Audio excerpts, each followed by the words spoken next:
Hello and welcome to this evening practice for the hips.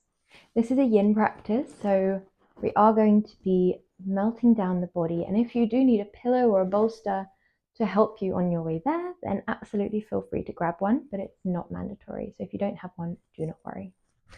Okay, we are going to start off.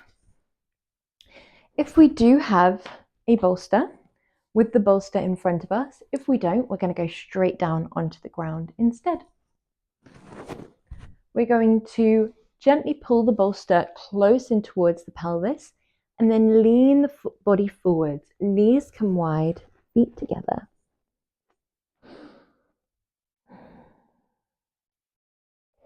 And this is where we're going to completely switch off.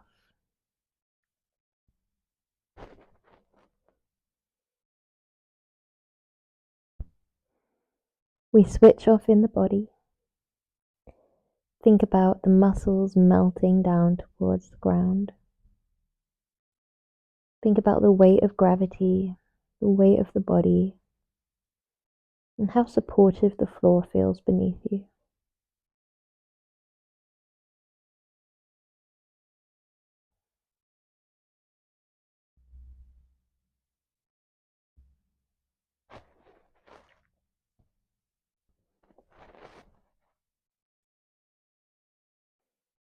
Allowing the hips to gently open. Now you may stay here. This might already feel like quite an intense hip opener. However, if you'd like to intensify a little bit further, then we're going to draw the knees a little bit wider. Now, this pose will look different for everyone. For some of you, we might think about keeping the toes together, keeping the knees a little bit forwards. For others, you might draw the knees even further back so that from a bird's eye view, they are aligned with your hips. You might even draw the shins parallel to the walls by either side of you, so that the legs are almost in this lovely square pose. From the shins up to the knees, across to the other knee, and down the other shin. We would like that same switching off sensation in the body, in the hips, even now that we're in this intense pose. If it feels too much, bring the toes back together. You could also invite more of a diamond shape, which would look a bit more like this, with the big toes together and the knees slightly back, if the intensity of frog pose is too much for now. Wherever we are, we're going to begin to melt down through the face as well as the body, meaning the forehead, the jaw, the cheeks, the chin, the lips. Everything becomes heavier and heavier.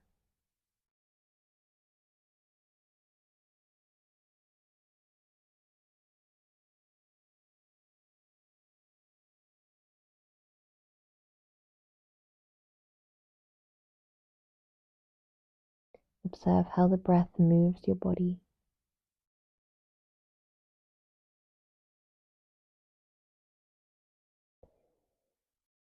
We observe how the breath affects the intensity of the sensations you feel. Not only does the belly ballooning and the back expanding and contracting affect how we feel, but also the breath nourishing the muscles can affect how we feel. It can affect where we feel it, how intense it is.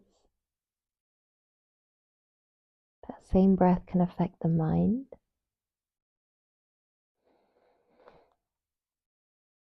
Releasing away thoughts on the out-breath.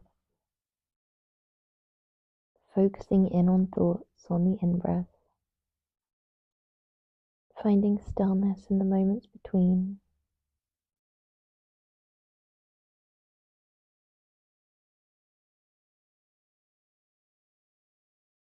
When you're feeling ready, We draw the arms back. We push ourselves gently up and we draw the knees back together. So we're going to take a little counter pose here. Just by rolling your bolster very slightly away from you. And we're going to lay flat on the floor here. Hands can come underneath your forehead as a little pillow. We're only here for 30 seconds, just allowing the energy to flow through the areas that we've just targeted. Counter poses are amazing not just for resetting the body, but for allowing that flow of energy, of life force, through the meridians that we tap into in each pose.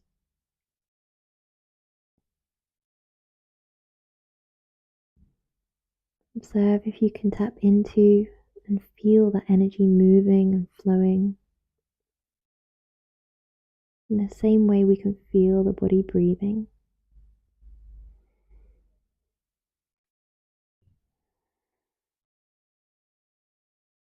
Well done. When we're feeling ready, we're going to come into a downwards dog.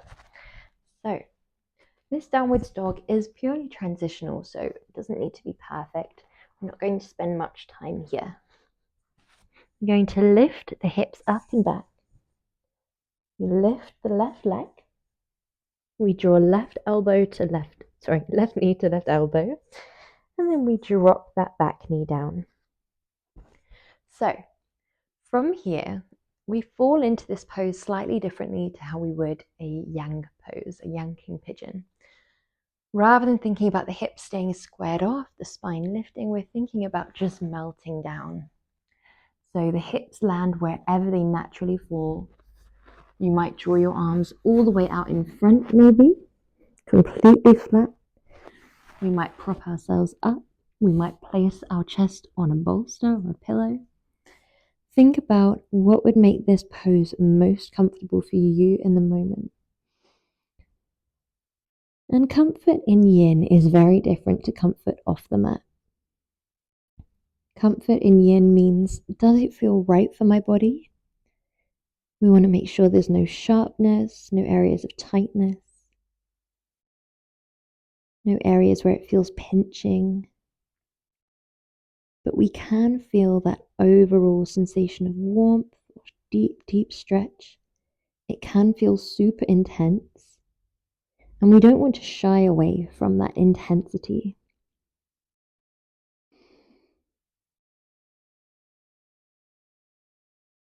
Often in yin, we seek that 7 out of 10 intensity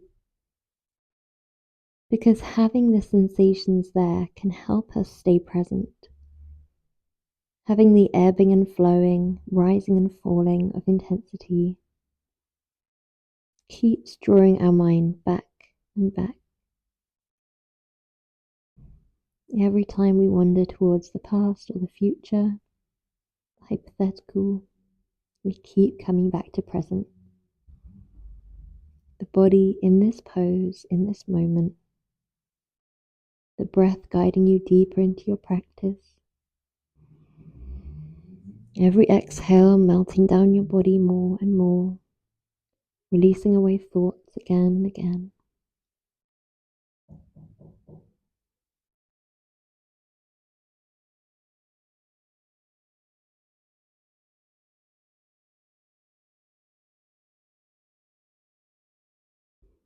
Often as we reach new depths physically,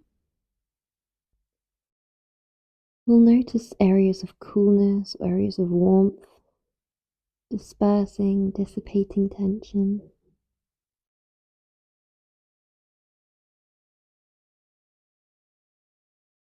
And it can feel really lovely. It's often the moments leading up to that release that feel most intense. We'd like to make sure that if we do feel an intensity increase, we don't resist further. We don't switch the muscles on, rejecting the pose, rejecting gravity. We're always in that state of allowing, releasing, surrendering, as long as the pose feels right for your body.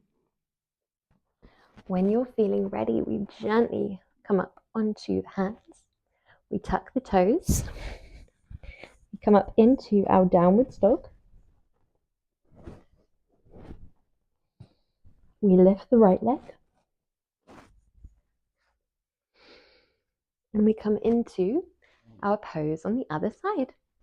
So, as before, we don't want to think about alignment, perfect position. It's not about the aesthetic of the pose. It's all about how it feels. So we fall into this pose in any way that feels right for our body. Pay attention to where you can feel it, where we would scale that intensity. Is it bearable? Is it a 7 out of 10? Or is it passing over into too intense? We never want to push our body further than we feel comfortable with. Yin is all about that perfect balance between as much compassion as possible for the body and discipline. We'd like that perfect amount of both. This allows us to progress in a self-loving way. We're not thinking about range of motion getting deeper every week. We're not forcing ourselves to be as still as possible in the mind.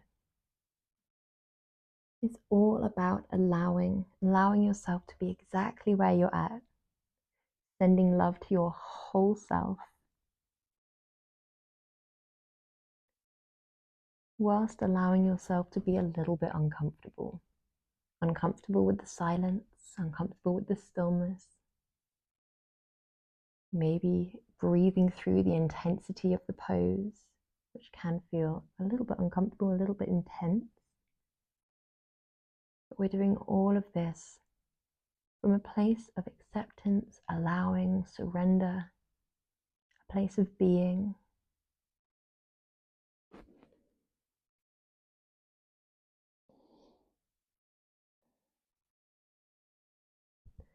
The start of your yin practice can often feel a little bit transitional. Often our day-to-day lives are so yang. We're often in the energy of doing, being active, changing, creating. Whereas when we shift into that yin-like energy, it can feel quite uncomfortable, that transition part. If our body is in a completely still yin pose, but the mind is yang going 100 miles per hour, we sit with it anyway, because we know that bringing the body into stillness, allowing the breath to be slow and full, means that eventually the energy will follow, the nervous system will calm, the mind will begin to follow the same energy as the body, as the breath.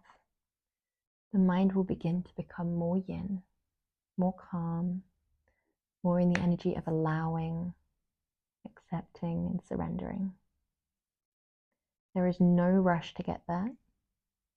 You don't need to be a certain way. You don't need to do anything at all. We place no expectation or pressure on ourselves to feel zen or yin. We just allow ourselves to be here, be present, breathing, observing the body, and noticing that slow shift into a calmer state, breath by breath. When you're feeling ready, we slowly come back up and we're going to take a very gentle transition here. We always want to be super mindful when coming out of yin poses. We can have a tendency to rush out of them, whereas the areas that we've just been targeting are going to be really, really sensitive. So we move slowly, maybe take the weight in your hands and your arms rather than using your legs to move too much. We lay down here. We're going to send our arms back, legs long, like so. Just breathing.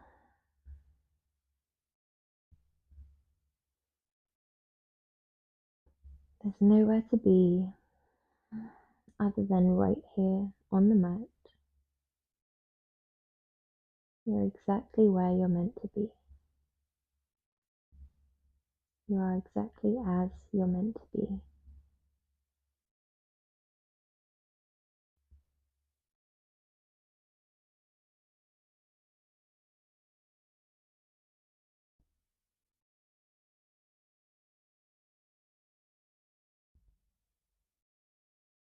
It's normal for the mind to wander a little bit more in your counter poses. So just pay attention to where the mind is at. If it does wander, that is absolutely fine. When you're ready, we slide the right leg into a bend. We're going to take that right leg over towards the left side of the room. Right arm comes wide, and we relax down here. Twisted roots pose. Switching off through the muscles of the glutes, through the hips.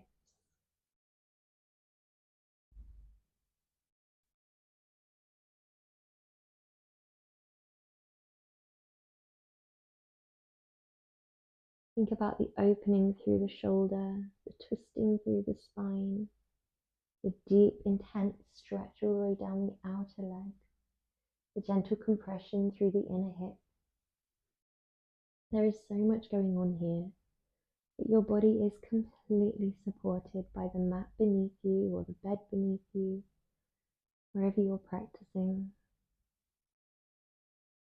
So you can switch off every single muscle. You can allow gravity to melt you as deep as possible. You might do this slowly, just remaining aware of each sensation as we fall.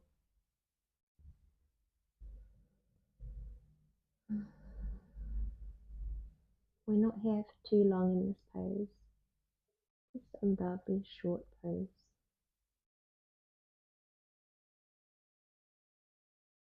And when you're ready, we gently transition onto the other side. So we slide the opposite leg up and over. Allow yourself to switch off every single muscle here.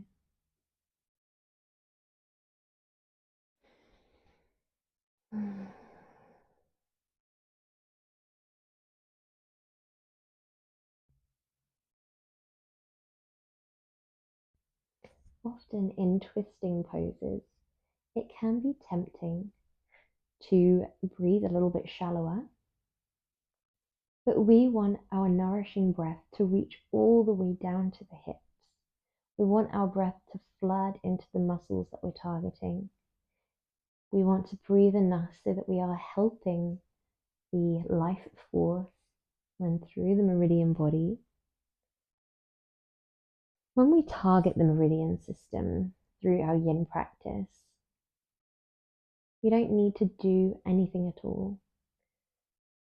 Simply coming into these poses, switching off the body, allows us to go deep enough into the body to begin to tap into these specific meridians through stimulation and stress and compression. And all these different poses target different meridians in different ways.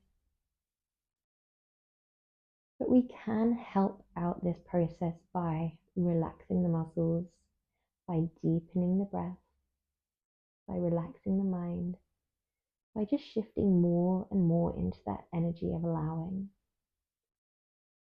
I often think of it in the same way. Activating the muscles and resisting the poses makes the pose itself more uncomfortable, more intense. Similarly, it can be the same within the mind and within the energy.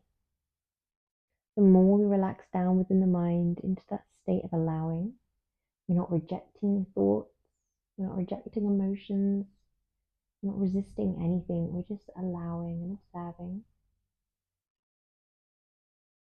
Then the more comfortable this practice becomes within the mind, within the energy, within the emotional body, the more we allow that life force to begin to flow to us. We're not trying to control.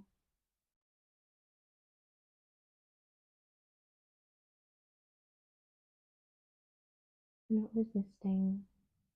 We just melt and allow and surrender. It's normal for emotions to arise, for thoughts to arise, especially when we target areas such as the hips. Allow whatever comes up to come out. Thoughts do not reflect anything on you. It might just be something that we hold in our body. We begin to release away and let go of these as we practice our yin, creating space for the new within our body, within our energy. We come back through center when you're feeling ready, and this time our counter pose is going to just be legs up. So pay attention to what feels right for you here. You might send your legs up the wall. I'm just going to float them in the air. And we're only here for 30 seconds. You might need a belt if we are floating them in the air. That's absolutely fine, just to hook around.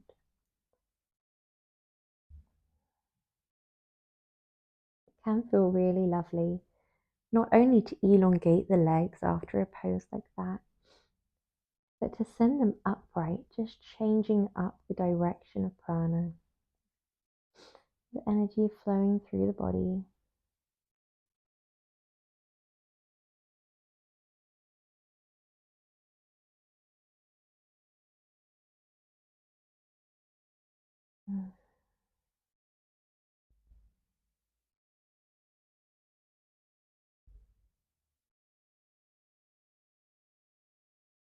When you're feeling ready, we drop both legs. We draw the knees wide, and we can stay here, or we could hold the opposing elbow and drop the arms back like so. Listen to your body. Listen to what feels right for you. You could also incorporate a bolster or a pillow. But because we're nearing the end of our practice, it can feel nice just to allow your back and the supportive ground or bed or mat beneath you just to hold you.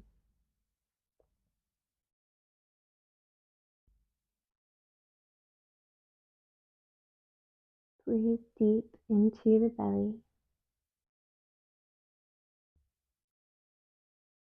If you're sending your arms back, you're also tapping into the meridians that relate to feelings of freedom, feelings of joy, feelings of love. In the hips, we are tapping into a lot. Meridians that relate to feelings of forgiveness, feelings of release, feelings of safety and joy.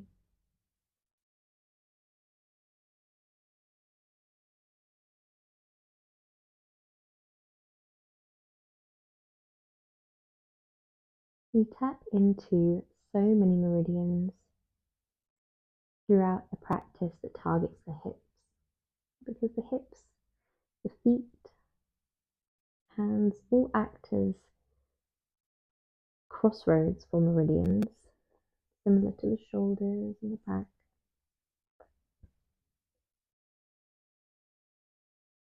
So even when we are deeply stimulating through one through stretch, we're also often tapping into a couple more through compression.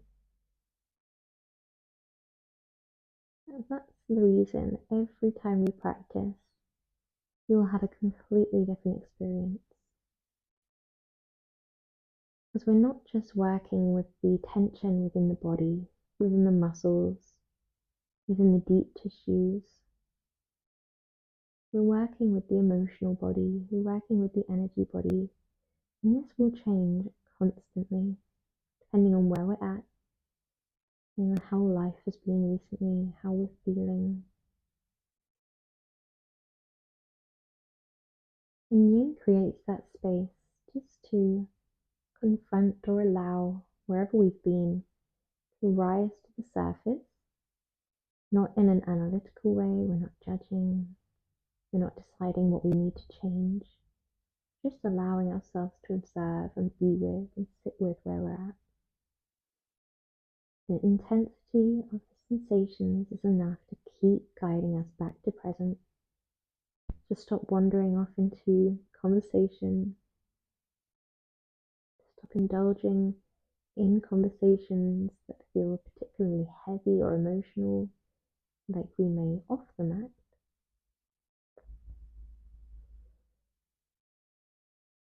Creates this safe haven, a place of non-judgment, where emotions are allowed to arise, free from judgment. And when we're feeling ready, we drop the arms down by the side, we draw the knees together, and we draw the feet a little bit wider, flatten the spine to the floor, and the knees just fall together here. Breathe deeply.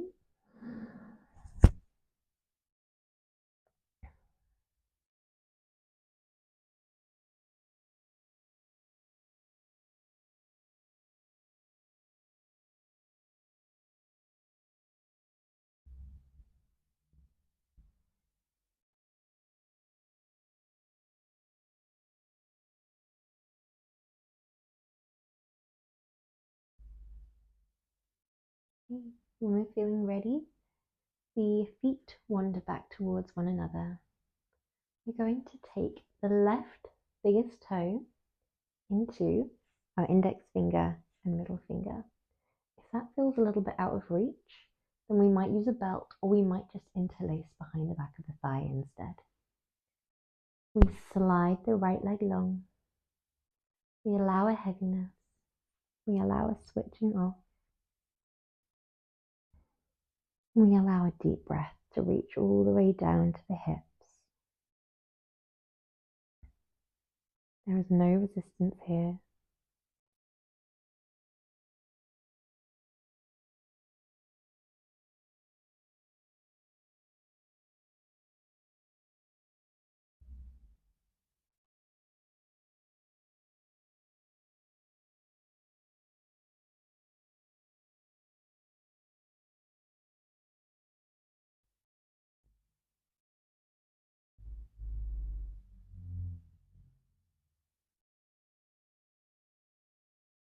If you find your mind beginning to wander, we allow ourselves to observe where it wanders to, free from judgment.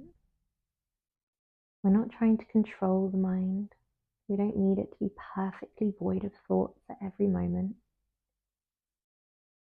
We're just in a state of allowing. We observe where it's wandered to. We allow ourselves to come back to present when we feel ready. I often find one of my favorite ways to release away a thought is physical. It's releasing the muscles of the face. Often when we have a thought that feels particularly difficult to let go of, you'll notice that the forehead is slightly frowning or the lips are pursed, the jaw is clenched. So rather than thinking I need to release away this thought, I simply think I need to release the muscles of my face. And often that shift back to the face, back to the physical, along with the relaxation, is enough just to release away the thought in that moment. When you're feeling ready, we're going to swap to the other side. So we take the right leg up, we send the left leg long. You might need to start with that left leg in a bend, and then you might slowly feel comfortable enough to send that leg long. Listen to your body.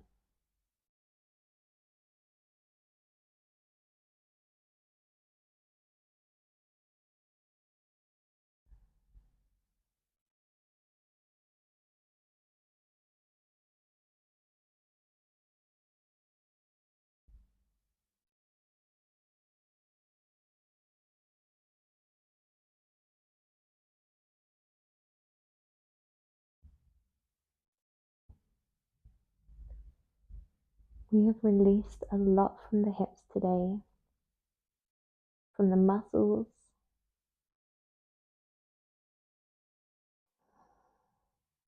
from the connective tissues. We've tapped into and stimulated through the meridians, kidney and liver, stomach and spleen meridians.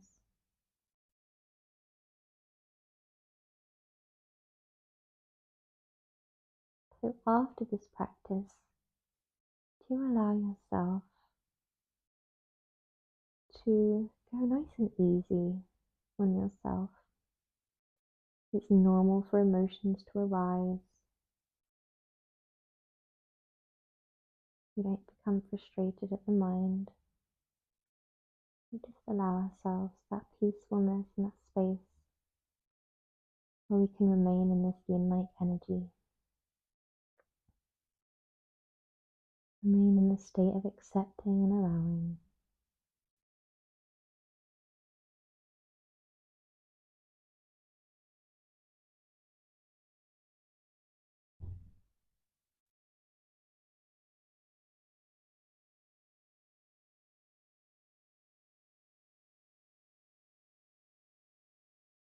Here for 2 more breaths.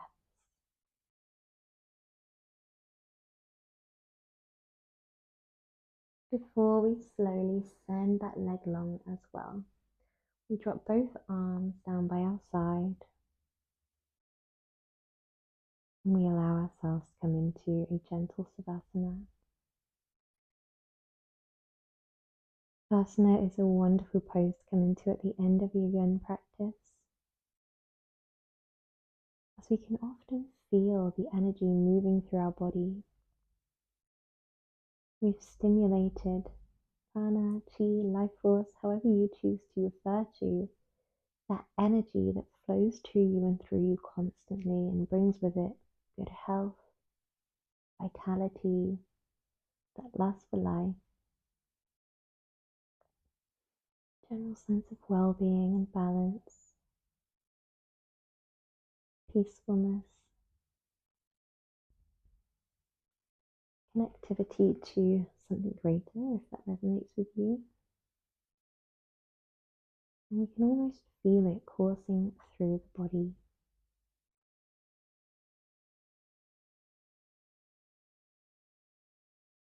Even though we haven't particularly focused on the arms,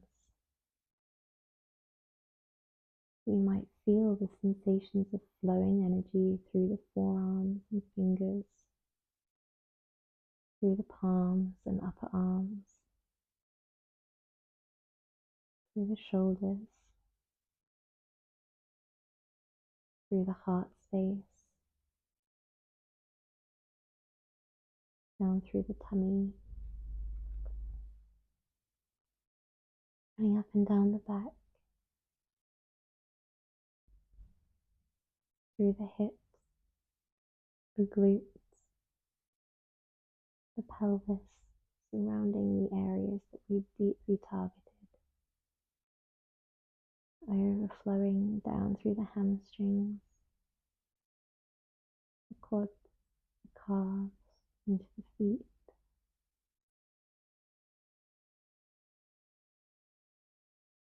maybe through the neck, through the jaw. Feel the energy flowing through the head.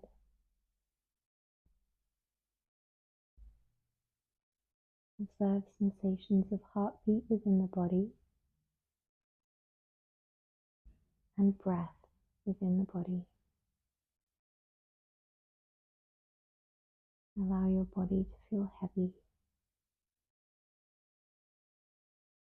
and held.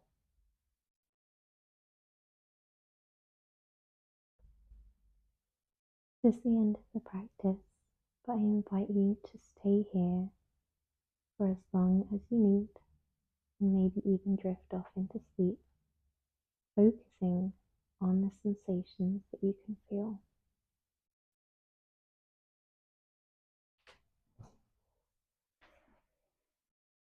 Namaste.